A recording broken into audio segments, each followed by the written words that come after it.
As the war rages in the Middle East, a high-stakes, confidential meeting is taking place in the heart of New York City. Seems like it was a busy weekend again. MS Now, given exclusive access to this briefing inside NYPD headquarters, One Police Plaza. Anything to flag from Doha?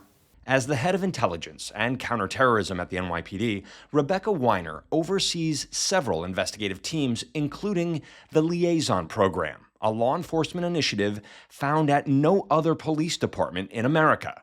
Because of heightened security, we are not allowed to identify the officers. The attacks seem to be a lot lower than before.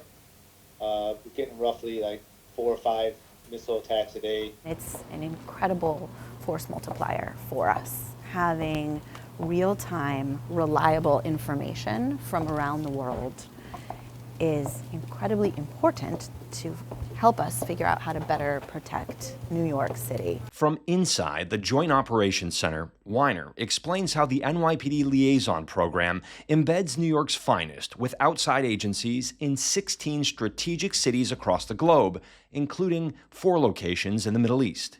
We're tracking incidents that are happening across Europe. Arson attacks, explosions directed at synagogues or U.S. diplomatic facilities, or in some cases, banks, emergency vehicles. All of those we marble into our daily planning of how to better protect our city. In the current geopolitical climate, Weiner says this program has taken center stage in securing New York City. We are seeing an incredibly chaotic and elevated threat environment, and it's in the region, but it's really everywhere, and the liaisons have helped us understand it in real time. That, Weiner says, is the program's mission. NYPD officers from thousands of miles away gather intelligence and immediately relay it back to One Police Plaza, who then relay it to other agencies. The closer we can understand it to the ground, where it's emanating from, the better we can protect. Protect, based on the information and direction from liaison officers. You guys really need to focus on this particular incident targeting a synagogue in Liège, or last night there were ambulances in London that were lit on fire, or the U.S. Embassy in Oslo had a pipe bomb. In an age of nonstop information, having NYPD cops on the ground to verify intel, Weiner says, having that local understanding that local police have of what's happening, that really only local police can give you. That granular, this is what's happening in our area and this is why it matters to you, that's something that only a liaison officer can offer. Since the war in Iran started, there have been multiple terror attacks here in America, including a deadly shooting at a Texas bar, alleged IEDs thrown at protesters near the home of New York City's mayor, a deadly shooting on the campus of Old Dominion, and a truck attack on a Michigan synagogue and school. As the conflict rages in the Middle East, Yep. What keeps you up at night? I mean, this is really unprecedented in many ways. The fact that you have idiosyncratic individuals, lone actors who are radicalizing, mobilizing toward violence, often in really unpredictable ways, alongside a well-established threat from an Iranian government that is used to projecting threat.